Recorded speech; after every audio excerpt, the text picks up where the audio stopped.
সবাইকে স্বাগত দীপ্ত সংবাদের সাথে রয়েছে দোলা ডলারের। শুরুতেই জানাবো সংবাদ শিরোনাম।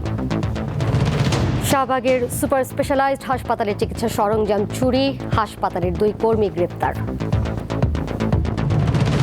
নওগাঁয় 4 জন হত্যার কারণ জমি নিয়ে দ্বন্দ্ব বলছে পুলিশ, নিহতের 2 বোন ও 1 ভাগ্নে গ্রেপ্তার। ফিলিং স্টেশনের লাইন কমেনি, জ্বালানি সাশ্রয়ে উচ্চ আদালতে ভার্চুয়াল পদ্ধতিতে বিচার কাজ শুরু। নতুন অর্থ বছরের এডিপি প্রায় 3 লাখ কোটি টাকা, সংশোধিত এডিপির চেয়ে 50% বেশি।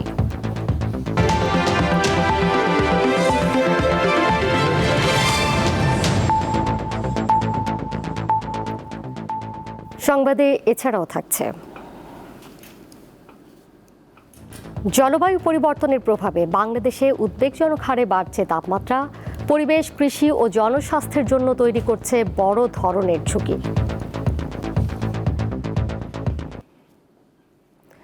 শিরোনাম শুনছিলেন, এবারে চলে যাচ্ছে পুরো খবরে। রাজধানীর ব্যস্ততম এলাকা শাহবাগের বাংলাদেশ মেডিকেল বিশ্ববিদ্যালয় পরিচালিত সুপার স্পেশালাইজড হাসপাতালে বড় ধরনের চুরির ঘটনা ঘটেছে। গত সোমবার রাতে অন্তত 6টি মিনি ট্রাকে নানা রকম চিকিৎসা সরঞ্জাম চুরি করায় 2 জনকে গ্রেপ্তার করেছে পুলিশ। এদের একজন হাসপাতালের কম্পিউটার অপারেটর মামুন, অপরজন প্রকৌশলী মামুনুর রশিদ। এটি বিদেশি অর্থায়নে নির্মিত সুপার স্পেশালাইজড হাসপাতাল, পরিচালিত হয় বাংলাদেশ মেডিকেল ইউনিভার্সিটি BMU এর অধীনে। গত সোমবার দিবাগত রাতে এখানে বড় ধরনের চুরির ঘটনা ঘটে। অন্তত 6টি মিনি ট্রাকে নানা রকম চিকিৎসা সরঞ্জাম সরিয়ে নেওয়া হয়। হাসপাতালের পরিচালক জানান, বিষয়টি উদ্বেগের। হাসপাতালের নিরাপত্তা ব্যবস্থার মধ্যেই এ ধরনের ঘটনা শঙ্কার কারণ। ঘটনা তদন্তে একটি কমিটি গঠন করা হয়েছে। আমাদের এই মালামালগুলি চুরি হওয়ার ব্যাপারে আমরা ইতিমধ্যে যে তদন্ত কমিটি হয়েছে তাদের সাথে আলোচনা সাপেক্ষে আমরা 2 জনকে, আমাদের এই হাসপাতালের সাথে সম্পৃক্ত 2 জনকে আমরা ইতিমধ্যে অভিযোগ পেয়েছি আমরা তাদের নামে, এবং সেই অভিযোগের পরিপ্রেক্ষিতে তাদেরকে আমরা পুলিশের সোপর্দ করেছি, এবং এই ব্যাপারে 8 সদস্য বিশিষ্ট একটা কমিটি গঠন করা হয়েছে যারা খুব দ্রুত এই প্রতিবেদন প্রদান করবেন। বুধবার সুপার স্পেশালাইজড হাসপাতালে আয়োজিত এক অনুষ্ঠান শেষে স্বাস্থ্যমন্ত্রী সাংবাদিকদের জানান, চিকিৎসক ও হাসপাতালের নিরাপত্তায় আনসার নিয়োগ করা হবে। আমাদের সকল উপজেলা লেভেলের হাসপাতাল, তার সাথে আরও কিছু বড় হাসপাতালে 10 জন করে সশস্ত্র আনসার নিয়োগ করতে যাচ্ছি আমরা, খুব তাড়াতাড়ি হবে ইনশাল্লাহ। তিনি জানান, এরই মধ্যে ঘটনার সম্পৃক্ততা সন্দেহে 2 জনকে আটক করেছে পুলিশ। এদের মধ্যে একজন হাসপাতালের কম্পিউটার অপারেটর মোহাম্মদ মামুন, অপরজন প্রকৌশলী মামুনুর রশিদ। লাবণী গুহ, দীপ্ত সংবাদ, ঢাকা। নওগাঁর নিয়ামতপুরে একই পরিবারের 4 জনকে গলা কেটে হত্যার কারণ জমি জমা নিয়ে দ্বন্দ্ব। প্রাথমিক জিজ্ঞাসাবাদের পর পুলিশ জানিয়েছে, নানার জমি মামা হাবিবুর বেশি পাওয়ায় স্ত্রী ও 2 সন্তান সহ তাকে হত্যা করেছে নিহতের 2 ভাগ্নে। এ ঘটনায় মামলা দায়ের করা হয়েছে। পুলিশ নিহত হাবিবুরের 2 বোন ও 1 ভাগ্নেকে গ্রেপ্তার করেছে। মঙ্গলবার ভোরে বাবা নমির উদ্দিন ছেলে হাবিবুর রহমানের ঘরের দরজার সামনে রক্ত দেখতে পান। দরজা খোলা দেখে সন্দেহ হয় তার। ভেতরে গিয়ে দেখতে পান 4 জনের মরদেহ। ঘটনার পর প্রাথমিক জিজ্ঞাসাবাদের জন্য নিহতের বাবা নমির উদ্দিন, বোন ডালিমা ও হালিমা এবং ভাগ্নে সবুজ হোসেনকে হেফাজতে নেয় পুলিশ। স্থানীয়রা জানিয়েছে, জমির ভাগ বাটোয়ারা নিয়ে দীর্ঘদিন পারিবারিক বিরোধ চলছিল। এখানে এসে জিজ্ঞাসা করা হলো কিভাবে কি হলো। তার বাবা ছিল, 5 জন বাড়িতে মানুষ ছিল, তার মধ্যে 4 জনকে জবাই করা হয়েছে। একটা লোক ছিল তার বাবা। আর মেন বিষয়টা ছিল জমি সংক্রান্ত। ওরা হচ্ছে 6 বোন 1 ভাই। এই ভাই 9 বিঘা জমি রেজিস্ট্রি করে দেয়। এটা নিয়ে পূর্ব জেট থেকে গ্যাঞ্জাম চলে আসে। যেই ঘটায় তাদের সুষ্ঠু বিচার এবং তাদের একটা উপযুক্ত শাস্তির বিধান যেন সরকার এটা করে, এটাই আমাদের দাবি, আমার গ্রামবাসী বা এলাকার আমার দাবি। তো এই জন্য বলেছি, ন্যায্য বিচার চাই, তোমরা ন্যায্য বিচার দাও। নুজ্জেন আমি ভালো বিচার চাই, সূক্ষ্ম বিচার চাই। আমার ধনক জীবনের বদলে জীবন চাই, জীবন দাও। বুধবার পুলিশ জানায়, ঘটনার দিন সোমবার রাতে নিহত হাবিবুর এবং তার স্ত্রী ও সন্তানদের সাথে রাতের খাবার খায় হাবিবুরের 2 ভাগ্নে সবুজ ও শাহিন। সবাই ঘুমিয়ে পড়লে প্রথমে মামা হাবিবুর ও পরে মামি পপি আক্তার ও তাদের 2 সন্তানকে জবাই করে হত্যা করে তারা। পরিকল্পিত হত্যাকাণ্ড ছিল, যেটা হচ্ছে যে নমির উদ্দিনের 1 ছেলে এবং 5 মেয়ের যে সন্তান এবং তাদের মেয়ের জামাইদের মধ্যে যে পারস্পরিক শত্রুতা জমি নিয়ে বিরোধ এবং যে তাদের মধ্যে যে ক্ষোভ ছিল যে বঞ্চিত হওয়ার, এ থেকেই এই ঘটনার সূত্রপাত হয়েছে। এই ঘটনায় মঙ্গলবার রাতে নিয়ামতপুর থানায় একটি হত্যা মামলা দায়ের করা হয়েছে। ঘটনার সুষ্ঠু বিচার চেয়েছেন এলাকাবাসী। বুধবার প্রধান আসামি ভাগ্নে সবুজের বাড়িতে আগুন দিয়ে পুড়িয়ে দেয় স্থানীয়রা। সাইফুর রহমান শিশির, দীপ্ত, বার্তাকক্ষ। জ্বালানি তেলের দামও সরবরাহ বাড়লেও তেল পেতে ভোগান্তি কমেনি। এখনো ফিলিং স্টেশনগুলোতে ঘন্টার পর ঘন্টা অপেক্ষা করতে হচ্ছে যানবাহন চালকদের। হাসান নামের এক গ্রাহক কেরানীগঞ্জের কোনো পাম্পে তেল না পেয়ে এসেছেন আসাদ গেটে। তবে ভাগ্য খারাপ তার, এই পাম্পে তখন তেল বিক্রি বন্ধ।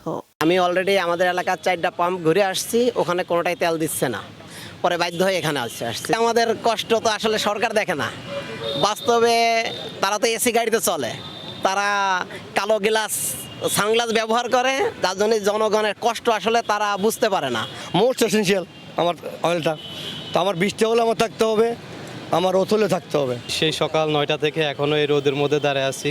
আসলে আমরা এই ভোগান্তি থেকে বাঁচতে চাই, এটা থেকে মুক্তি চাই। সরকারের পক্ষ থেকে বারবার তেলের সংকট নেই বলা হলেও বাস্তব চিত্র ভিন্ন। শুধু কেরানীগঞ্জের হাসান নন, অনেককেই তীর্থের কাকের মতো অপেক্ষা করতে হয় তেলের জন্য। সংসদে বলতেছে তেলের অভাব নেই, বাস্তব চিত্র একদম রাস্তায় আসলে দেখবেন মানুষের দুর্ভোগটা কেমন, সেটা তো কেউ সরকার তো উপলব্ধি করতেছে না, সরকার দেখতেছে না। ওনার গাড়িতে প্লাকার্ড আছে, উনি যাচ্ছে, উনি ভিআইপি ভাবে তেল নিয়ে যাচ্ছে। তো আমরা ভাই সাধারণ মানুষ, আমাদের সাধারণ চিন্তা ভাবনা করেন। আপনি মন্ত্রী আছেন, আরো 100 বছর থাকেন, আমাদের কোনো সে নাই। সমস্যাটা হচ্ছে আপনি আমাদের সাধারণ মানুষের, আমাদেরকে আপনি সমস্যায় ফেলাচ্ছেন কেন? অনেক অশান্তি লাগতে, অস্থির লাগতেছে, তবুও তো বাধ্য হয়ে তেলের জন্য দাঁড়াই আমরা থাকতেছি, লাইন ধরে আছি। 28 ফেব্রুয়ারি ইরান যুদ্ধ শুরুর পর থেকে দেশের ফিলিং স্টেশনগুলোতে তেলের জন্য লম্বা লাইন শুরু হয়। 1.5 মাসের বেশি সময় পরও সেই চিত্র বদলায়নি। গ্রাহকরা বলছেন মূল সমস্যা শনাক্ত করে দ্রুত এর সমাধান করা উচিত।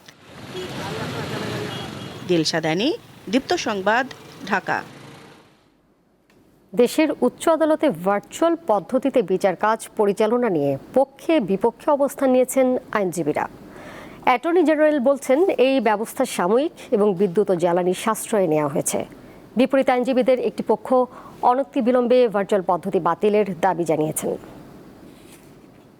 বর্তমান বৈশ্বিক জ্বালানি পরিস্থিতি বিবেচনায় নিয়ে সুপ্রিম কোর্টের উভয় বিভাগে সপ্তাহের 2 দিন বুধ ও বৃহস্পতিবার ভার্চুয়াল বিচার কাজ পরিচালনার সিদ্ধান্ত হয়, যার প্রথম দিনেই আপত্তি ওঠে আইনজীবীদের একাংশ থেকে। মিছিল হয় হাইকোর্ট প্রাঙ্গণে। এই ব্যবস্থার বিরোধিতা করে বিচার কাজে ধীরগতি, কারিগরি সমস্যা ও দেশে জ্বালানি পরিস্থিতি নিয়ে সরকারের বিপরীতমুখী মন্তব্যের কথা তুলে ধরেন আন্দোলনকারীরা। তারা দাবি করেন সরকারের পক্ষ থেকে যেখানে বলা হচ্ছে দেশে বড় কোনো জ্বালানি সংকট নেই, সেখানে আদালতের কার্যক্রম সীমিত করা অসামঞ্জস্যপূর্ণ। সরকার থেকে পরিষ্কার বলেছে কোনো জ্বালানি সংকট বাংলাদেশে নাই, সচিবালয় চলছে। আমরা এই গণতান্ত্রিক সরকারকে বিশ্বাস করি, আমরাও মনে করি জ্বালানি সংকট নাই। আমরা প্রত্যাশা করি কোনো অভিযোগ অনুযোগ নয়। বাস্তবতার আলোকে আজকের মধ্যেই এই সিদ্ধান্ত প্রত্যাহার না হলে আগামীকাল কালো পতাকা মিছিল সহ লাগাতার আন্দোলন সংগ্রাম ঘোষণা করা হবে। এসব অভিযোগের জবাব দেন রাষ্ট্রের প্রধান আইন কর্মকর্তা। বুধবার নিজ কার্যালয়ে সাংবাদিকদের তিনি জানান, ভার্চুয়াল কোর্ট পরিচালনায় এখন পর্যন্ত কোনো সংকট দেখা যায়নি, বরং মামলা পরিচালনায় গতিশীলতা এসেছে। আদালত পরিচালনাটা সম্পূর্ণভাবে এই সুপ্রিম কোর্টের আমাদের মাননীয় বাংলাদেশের মাননীয় প্রধান বিচারপতি তিনিই আদালত ব্যবস্থাপনারা সুনির্দিষ্ট করে থাকেন। উনি মনে করেছেন সপ্তাহে 2 দিন ভার্চুয়াল কোর্ট করলে সুবিধা হবে, সেই বিবেচনায় করে উনি এটা করেছেন।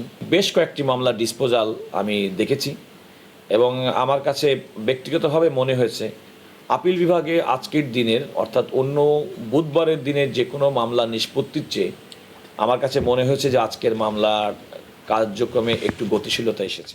তিনি আরো বলেন, এটি একটি সাময়িক পন্থা। জ্বালানির সংকট কেটে গেলে সপ্তাহের 5 দিনই স্বাভাবিক নিয়মে বিচার কাজ চলবে। এই ব্যবস্থাটা কিন্তু সম্পূর্ণ সাময়িক, এটা কোনো দীর্ঘমেয়াদী কোনো ব্যবস্থা হিসেবে উনি গ্রহণ করেননি।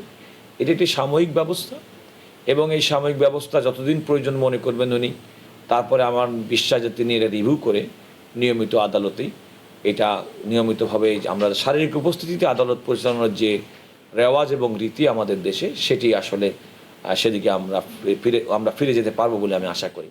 এর আগে করোনা ভাইরাস মহামারীর সময় দেশে ভার্চুয়াল কোর্ট বসেছিল। এছাড়া ভারত ও পাকিস্তান সহ বিশ্বের বহু দেশে এ ধরনের আদালতের কার্যক্রমের উদাহরণ রয়েছে। মাহিদুর রহমান, দীপ্ত সংবাদ, ঢাকা। হামের উপসর্গ নিয়ে গত 24 ঘন্টায় আরও 5 শিশুর মৃত্যু হয়েছে। এ নিয়ে গত 15 মার্চ থেকে সন্দেহজনক হামি মৃত্যু সংখ্যা বেড়ে দাঁড়ালো 190 জনে। এছাড়া 15 মার্চ থেকে নিশ্চিত হামে 38 জনের মৃত্যু হয়েছে। বুধবার স্বাস্থ্য অধিদপ্তরের বিজ্ঞপ্তিতে তথ্য জানানো হয়। বিজ্ঞপ্তিতে বলা হয়েছে সবশেষ 24 ঘন্টায় সন্দেহজনক হাম রোগীর সংখ্যা 1229 জন। এর মধ্যে হাম নিশ্চিত হয়েছে 129 জনের। গত 15 মার্চ থেকে 22 এপ্রিল পর্যন্ত নিশ্চিত হাম রোগীর সংখ্যা 3934 জন।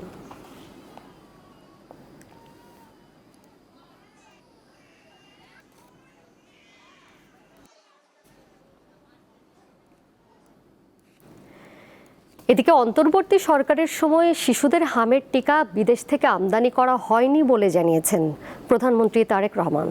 বুধবার জাতীয় সংসদে প্রশ্নোত্তর পর্বে তিনি কথা জানান। দেখছি আমাদের চোখের সামনেই ঘটছে বিভিন্ন বিষয়, যেমন জলবায়ু পরিবর্তন, জনসংখ্যা বৃদ্ধি, জমির পরিমাণ হ্রাস এবং প্রযুক্তির যে সীমাবদ্ধতা। এই অর্থ বছরে প্রাইমারি স্কুলের বাচ্চাদেরকে ইনশাল্লাহ 2 লক্ষ শিশুদের মাঝে বিনামূল্যে স্কুল ড্রেস, মাননীয় স্পিকার, স্কুল ড্রেসের পাশাপাশি আমরা বাচ্চাদেরকে স্কুল ব্যাগ দিব এবং একই সাথে ড্রেসের পাশাপাশি প্রাইমারি স্কুলের বাচ্চাদেরকে আমরা জুতো সরকার থেকে দেব, জুতাও দেওয়ার চেষ্টা করছি। যাচ্ছি পরের প্রসঙ্গে। আগামী অর্থ বছরের বার্ষিক উন্নয়ন কর্মসূচি এডিপির আকার প্রায় 3 লাখ কোটি টাকা। এটি আগের বছরের অর্থ বছরের সংশোধিত এডিপির তুলনায় প্রায় 50% বেশি। প্রস্তাবিত বাজেটে অভ্যন্তরীণ উৎস থেকে আসবে 1,90,000 কোটি টাকা, বাকি 1,10,000 কোটি টাকা বৈদেশিক উৎস থেকে সংস্থানের পরিকল্পনা করছে সরকার। আগামী অর্থ বছরে বার্ষিক উন্নয়ন কর্মসূচি বা এডিপি, সেটি বড় আকারের একটি এডিপি দিতে যাচ্ছে সরকার। বিশেষ করে প্রায় 3 লাখ কোটি টাকার একটি এডিপি দিতে যাচ্ছে সরকার বলে আমরা জানতে পেরেছি। এডিপি বা বার্ষিক উন্নয়ন কর্মসূচি বলতে আমরা যা বুঝি সেটি হচ্ছে বিশেষ করে এই যে মেট্রো রেল, বড় বড় অবকাঠামো, রেলপথ, রাস্তাঘাট, রোড কালভার্ট, এগুলো সবই আসলে আপনার বার্ষিক উন্নয়ন কর্মসূচির আওতায় নির্মাণ করা হয়ে থাকে। তো বার্ষিক উন্নয়ন কর্মসূচি যেহেতু একটি বড় আকারের এবার দেওয়া হয়েছে, তো এ বিষয়ে গবেষকরা কি বলে আমরা তাদের কথা একটু শুনে আসি। উন্নয়ন বাজেট মানে হচ্ছে সরকারের দিক থেকে ইকোনমিকে ধাক্কা দিয়ে পুশ করার একটা পদ্ধতি। সরকার এসছে 5 বছরের জন্য। এখন যদি এই বছর এবং আগামী বছর যদি বড় ধরনের বাজেট তারা পেশ না করতে পারে, পরবর্তী বছরগুলোতে তারা ইলেকশনের ঝামেলা থাকবে। সুতরাং তাদের যে ইশতেহার সেটাকে বাস্তবায়ন করার জন্য যা যা করা দরকার আগামী 2 বছরের মধ্যে ইনভেস্টমেন্ট ব্যাপারে এখনই করতে হবে। এটা হচ্ছে আমার প্রথম দিক এবং আমি মনে করি সেটা করা উচিত। উচ্চাভিলাষী কি না সেটা ডিপেন্ড করবে অর্থ সংস্থান কতটুকু হয়। উন্নয়নের জন্য যে নতুন নতুন যেগুলো আমরা নির্মাণ করছি, স্কুল, কলেজ, হাসপাতাল, এগুলো আমাদের বার্ষিক উন্নয়ন কর্মসূচিতে বিভিন্ন প্রকল্প হিসেবে আসে। এসব প্রকল্পের একটা অংশ আমাদের সরকার দেয়, আরেকটা অংশ আমাদের বৈদেশিক মুদ্রা থেকে, আমাদের বৈদেশিক বিভিন্ন ঋণ থেকে আমাদের আসে। প্রতিবারই উন্নয়ন বাজেট নিয়ে অনেক প্রকল্প হাতে নেওয়া হয় আর বাস্তবায়ন নিয়ে নানা ধরনের আশার কথা শোনানো হয়, তবে শেষ পর্যন্ত বাস্তবায়ন হয় না অনেক প্রকল্পই। এবারে প্রকল্প বাস্তবায়ন নিয়ে বিশেষজ্ঞরা কি বলছেন শুনে আসি। এবারও ব্যতিক্রম হয় না। এবার হয়তো বলা যেতে পারে যে এবার আমাদের নির্বাচন এবং তার আগের যে সময় সেখানে যে অনিশ্চয়তা কিছু ছিল সেটার কারণে, কিন্তু এটা আমাদের কিন্তু ধারাবাহিক এবং এইটার ফলে যেটা হয় সেটা হলো যে প্রকল্প যখন বাস্তবায়িত হয় না তখন প্রথম কথা হলো যে জনগণ তো সেই সেবাটা পেলেন না। ব্যক্তিখাত যে নাকি মনে করেছিল যে এই প্রকল্পটা হলে আমার সুবিধা হবে, সেটা পেল না। প্রকল্প যখন দীর্ঘায়িত হয় তখন এটার যে ব্যয় সেটাও বেড়ে যায়। সুতরাং সবটা মিলে এটা অর্থনীতির উপরে একটা চাপ সৃষ্টি করে। উন্নয়নের নানা প্রত্যাশার কথা নিয়ে বর্তমান সরকার আগামী অর্থ বছরের জন্য বাজেট ঘোষণা করতে যাচ্ছে আগামী 11 জুন। বাজেটে শুধু কাগজে কলমে উন্নয়নের কথা সীমাবদ্ধ না রেখে এর বাস্তব প্রতিফলন দেখতে চান সাধারণ মানুষ। শাহরিয়ার ইমন, দীপ্ত সংবাদ, ঢাকা। আজ বিশ্ব ধরিত্রী দিবস।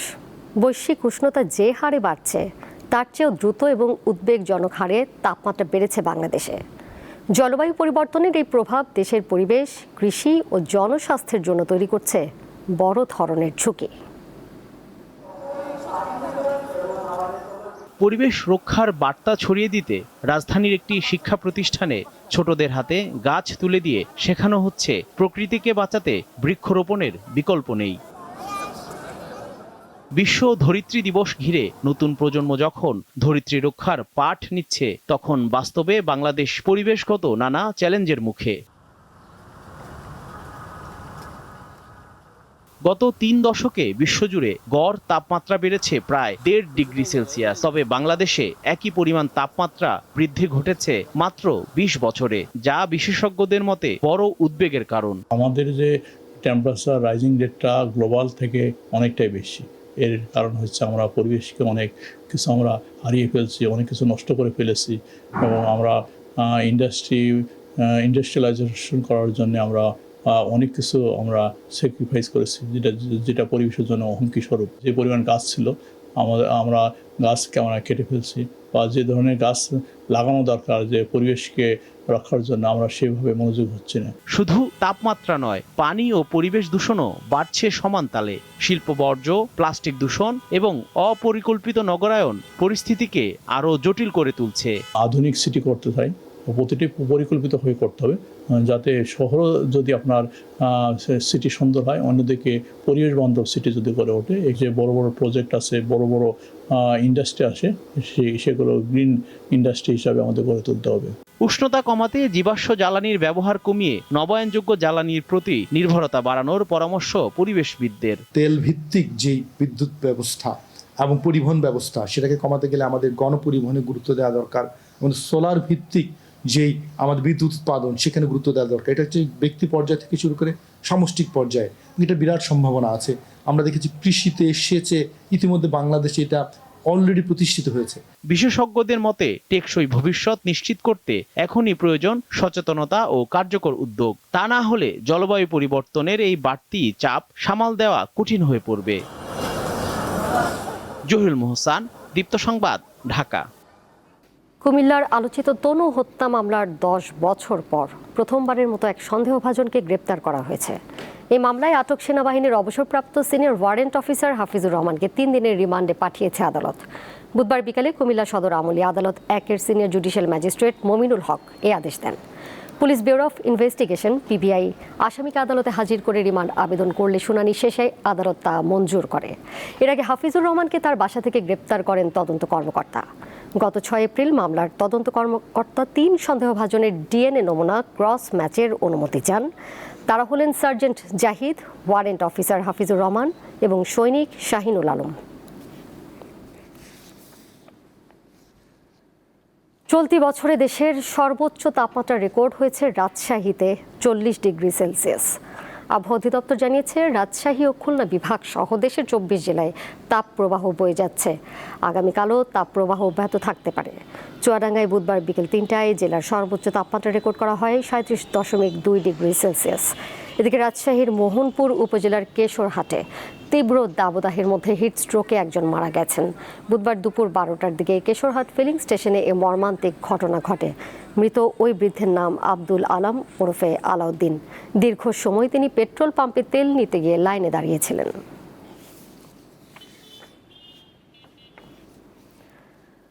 আশুলিয়ায় এক স্কুল ছাত্রকে তুলে নিয়ে গিয়ে মারধরের অভিযোগ উঠেছে।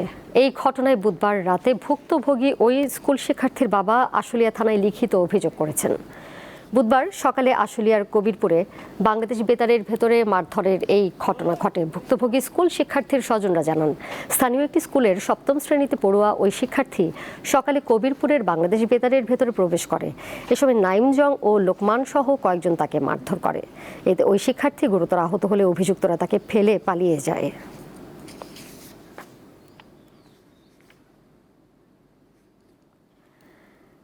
একসঙ্গে জন্ম নেওয়া 5 শিশু সন্তানের লালন পালনের খরচ মেটাতে বিপাকে পড়েছেন পটুয়াখালীর দরিদ্র বাবা মা। এরই মধ্যে 6 মাস বয়সী 3 ছেলে ও 2 মেয়ে সন্তানের পুষ্টির অভাব দেখা দিয়েছে। তাই সরকারি ও বেসরকারি সহায়তার দাবি জানিয়েছে পরিবারটি। লাবিবা, হাসান, হোসাইন, মোয়াচিন ও উমামার বয়স 6 মাস। গোসল খাওয়ানো সহ সবকিছু সামলাতে হয় তাদের মা ও নানিকে। একজন ঘুমালে অন্যজন জেগে ওঠে। চলে নিরবচ্ছিন্ন সংগ্রাম। ওদের পালতে পালতে আমি সারা রাত ঘুমাতে পারি না। যখন ঘুমাইতে যাই তখন একজনের পর একজনে উঠে যায়, একজনের খাওয়াই শোয়াই আর একজনে কান্না করে। এই জন্য আমার শরীর অনেক খারাপ, জ্বর, ঠান্ডা। গত বছরের 6 অক্টোবর ফুটফুটে 5 শিশুর জন্ম হয় পটুয়াখালীর বাউফল উপজেলার সিংহেরাকাঠি গ্রামের সোহেল লামিয়া দম্পতির ঘরে। অস্ত্রোপচার ছাড়াই জন্ম হয় 3 ছেলে 2 মেয়ে শিশুর। তাদের বাবা মুদি দোকানি। সন্তানের চিকিৎসা ও আনুষঙ্গিক খরচ চালাতে ঋণগ্রস্ত হয়ে পড়েছে পরিবারটি। বর্তমানে মায়ের সঙ্গে নানা বাড়িতেই বেড়ে উঠছে তারা। 6 মাসের ভিতরে মনে করেন আমাদের যে টাকা পয়সা ছিল, জামার যে টাকা পয়সা ছিল, সবকিছু আমরা অনেক ঋণী হয়ে গেছে। এই মুহূর্তে আমরা লোন টোন উঠাইছি অনেক। তারপর আমার স্বামী কিছু গাছগাছালি হেরগুলো বিক্রি করছি। একসাথে 5 শিশু জন্মের পর থেকে খুশি এলাকাবাসীও। তারাও চায় তারা সুস্থভাবে বেড়ে উঠুক। সরকারি তহবিলে যদি কিছু আর্থিক সাহায্য করতে, ভবিষ্যৎ উজ্জ্বল করার লাগিয়া, লেখাপড়া করার লাগিয়া তারা ভালো সাইন করতে আল্লাহ মঙ্গল কামনা করি। লিখিত আবেদন পেলে আর্থিক সহায়তার পাশাপাশি পরিবারটিকে ঋণ সহায়তা করা হবে বলে জানিয়েছেন জেলার সমাজ সেবা অধিদপ্তরের এই কর্মকর্তা। উপজেলা এবং জেলা সমাজ কল্যাণ কমিটি আছে, সেখানে যদি উনি আবেদন করে তাহলে আমরা এই অসহায় পরিবারের জন্য আমরা সমাজ কল্যাণ এই পরিষদ থেকে যে আমাদের অনুদান দেওয়া হয় সেখান থেকে ওনাকে এই যে চিকিৎসা সহায়তার জন্য আমরা অনুদান প্রদান করতে পারবো। 2020 সালে সোহেল লামিয়ার বিয়ে হয়। 4 বছর পর জানতে পারে লামিয়ার গর্ভে একসঙ্গে 3 সন্তান এসেছে, কিন্তু জন্ম হয় 5 সন্তানের। কামরুন নাহার, দীপ্ত, বার্তা কক্ষ। এবারে জানিয়ে দিব আন্তর্জাতিক প্রসঙ্গ। ইরানের সঙ্গে আলোচনা শেষ না হওয়া পর্যন্ত এবং পাকিস্তানের অনুরোধে যুদ্ধবিরতির মেয়াদ বৃদ্ধির ঘোষণা দিয়েছেন যুক্তরাষ্ট্রের প্রেসিডেন্ট ডোনাল্ড ট্রাম্প। তবে ইরানের বন্দরগুলোতে অবরোধ অব্যাহত থাকবে বলে জানান তিনি। সামাজিক যোগাযোগ মাধ্যমে দেওয়া বিবৃতিতে এ তথ্য জানান ট্রাম্প। তবে ইরান জানিয়েছে এ বিষয়ে তেহরান কোনো অনুরোধ জানায়নি। এমন পরিস্থিতিতে ইরানের উপর নতুন করে নিষেধাজ্ঞা আরোপ করেছে যুক্তরাষ্ট্র। ইরানের অস্ত্র তৈরির সরঞ্জাম সংগ্রহে সহায়তা করার অভিযোগে মোট 14 ব্যক্তি ও প্রতিষ্ঠানের উপর এই নিষেধাজ্ঞা দেওয়া হয়েছে। এদিকে যুক্তরাজ্যের মেরিটাইম ট্রেড অপারেশনস জানিয়েছে হরমুজ প্রণালীতে বুধবার অন্তত 3টি কন্টেইনার জাহাজে হামলা চালিয়েছে ইরানের ইসলামী বিপ্লবী গার্ড বাহিনী।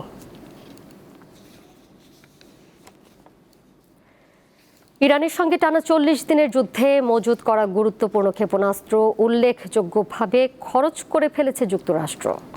স্বল্প মেয়াদে ইরানের বিরুদ্ধে লড়াই চালিয়ে যেতে পারলেও আরেকটি বড় সংঘাত শুরু হলে গোলা বারুদ ঘাটতির ঝুঁকিতে পড়বে দেশটি। এক বিশ্লেষণে তথ্য জানিয়েছে যুক্তরাষ্ট্রের গবেষণা সংস্থা CSAIS। ইরানে যৌথ হামলা শুরুর পর থেকেই প্রতিদিন হাজারেরও বেশি বোমা নিক্ষেপ করেছে যুক্তরাষ্ট্র ও ইসরায়েল। অপারেশন এপিক ফিউরি নামে পরিচিত এই সামরিক অভিযানের ফলে যুক্তরাষ্ট্রের যুদ্ধাস্ত্রের ভাণ্ডারে বড় ধরনের ঘাটতি তৈরি হয়েছে। পেন্টাগনের সাম্প্রতিক অভ্যন্তরীণ মূল্যায়ন এবং সংশ্লিষ্ট বিশেষজ্ঞদের মতামতের ভিত্তিতে এই তথ্য জানা গেছে।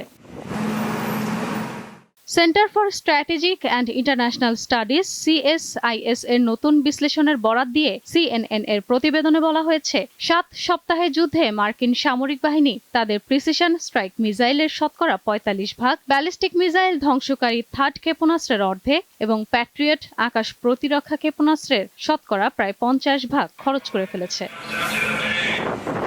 বিশ্লেষণে আরও বলা হয় যুক্তরাষ্ট্র তাদের টমাহক মিসাইলে প্রায় 30%, দূরপাল্লার joint air to surface stand off মিসাইলের 20% বেশি এবং SM-3 ও SM-6 মিসাইলের প্রায় 20% ব্যবহার করেছে। এসব পূরণ করতে 4 থেকে 5 বছর সময় লাগবে। CSIS এর বিশ্লেষণ অনুযায়ী বর্তমানে যুদ্ধবিরতি যদি ভেস্তে যায় তবে স্বল্প মেয়াদে ইরানের বিরুদ্ধে লড়াই চালিয়ে যাওয়ার মতো বোমা ও মিসাইল যুক্তরাষ্ট্রের আছে। তবে চীন কিংবা বড় কোনো দেশের সঙ্গে আরেকটি সংঘাত শুরু হলে তাৎক্ষণিকভাবে গোলাবারুদ ঘাটতির ঝুঁকি তৈরি হবে। পেন্টাগন ক্ষেপণাস্ত্র উৎপাদন বাড়াতে এরই মধ্যে বেশ কিছু চুক্তি সই করলেও এগুলো প্রতিস্থাপন করতে 3 থেকে 5 বছর সময় লাগবে বলছে CSIS। বিশেষজ্ঞরা বলছেন এতদিন যুদ্ধের পরও ইরানের বিপুল সংখ্যক ড্রোন ও ব্যালিস্টিক ক্ষেপণাস্ত্র তৈরির সক্ষমতা আছে এবং তাদের বিশাল মজুত রয়েছে। কিন্তু যুক্তরাষ্ট্রের যুদ্ধাস্ত্র কমে যাওয়ায় মধ্যপ্রাচ্য সহ অন্যান্য অঞ্চলে দেশটি প্রতিরক্ষা সক্ষমতায় প্রভাব ফেলতে পারে। ইশরাত সুমা, দীপ্ত বার্তা কক্ষ। ভারতের পশ্চিমবঙ্গ বিধানসভা নির্বাচনের প্রথম দফার ভোট গ্রহণ আগামীকাল। স্থানীয় সময় সকাল 7টা থেকে সন্ধ্যা 6টা পর্যন্ত উত্তর ও দক্ষিণবঙ্গের 16টি জেলার মোট 152টি আসনে ভোট গ্রহণ অনুষ্ঠিত হবে। দার্জিলিং, কালিম্পং, জলপাইগুড়ি, আলিপুরদুয়ার, কোচবিহার, উত্তর ও দক্ষিণ দিনাজপুর, মালদহ সহ 16টি জেলায় প্রতিদ্বন্দ্বিতা করছেন মোট 1478 জন প্রার্থী। নির্বাচন অবাধ ও শান্তিপূর্ণ রাখতে রাজ্য পুলিশের পাশাপাশি 2407 কোম্পানি কেন্দ্রীয় বাহিনী মোতায়েন করা হয়েছে।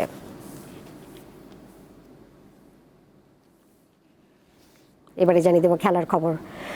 সিরিজ নির্ধারণী ম্যাচে কাল নিউজিল্যান্ডের বিপক্ষে মাঠে নামবে বাংলাদেশ। চট্টগ্রামে সিরিজের তৃতীয় ও শেষ ওয়ানডে শুরু হবে সকাল 11টায়। ঘরের মাঠে সিরিজ জয়ের স্বপ্ন দেখছে মেহেদী মিরাজের দল। নিউজিল্যান্ড বাংলাদেশ ওয়ানডে সিরিজে এখন 1-1 সমতায়, তাই তৃতীয় ও শেষ ম্যাচটি হয়ে দাঁড়িয়েছে সিরিজ নির্ধারণী। দ্বিতীয় ওয়ানডেতে বল হাতে আগুন ঝরিয়েছেন নাহিদ রানা। শেষ ম্যাচের আগে সংবাদ সম্মেলনে রানার প্রশংসায় পঞ্চমুখ টাইগারদের pace bowling coach Shaun Tait. Series জয়ের চাপের কথাও জানালেন তিনি। সিরিজ জয়ের চাপ সব সময়ই থাকে, সবাই চায় সিরিজ জিততে, বিশেষ করে গত ম্যাচে এমন একটা জয়ের পর। এই ম্যাচে দলে ফিরেছেন পেসার তানজিম হাসান। এদিকে দলের সঙ্গে অনুশীলন করলেও প্রথম 2 ম্যাচ না খেলা মুস্তাফিজ এই ম্যাচেও শতভাগ নিশ্চিত নয় বলে জানান শন টেইট।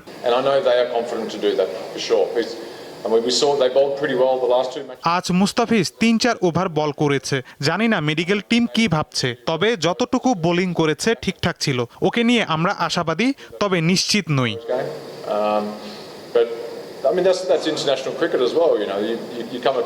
এদিকে বাংলাদেশ দল ছাড়াও নিউজিল্যান্ডের প্রতিপক্ষ আবহাওয়া। এছাড়া প্রতি ম্যাচে ভিন্ন চরিত্রের উইকেটে খেলাও চ্যালেঞ্জিং। শেষ ম্যাচের উইকেট নিয়ে তাই বাড়তি সতর্ক সফরকারীরা। দেখুন, এক এক দিন এক এক রকম, উইকেটে খেলা আসলেই কঠিন। এছাড়া বাংলাদেশের পেস বোলিংটাও বেশ ভালো, তবে আমরা সিরিজ জিততে এখানে এসেছি।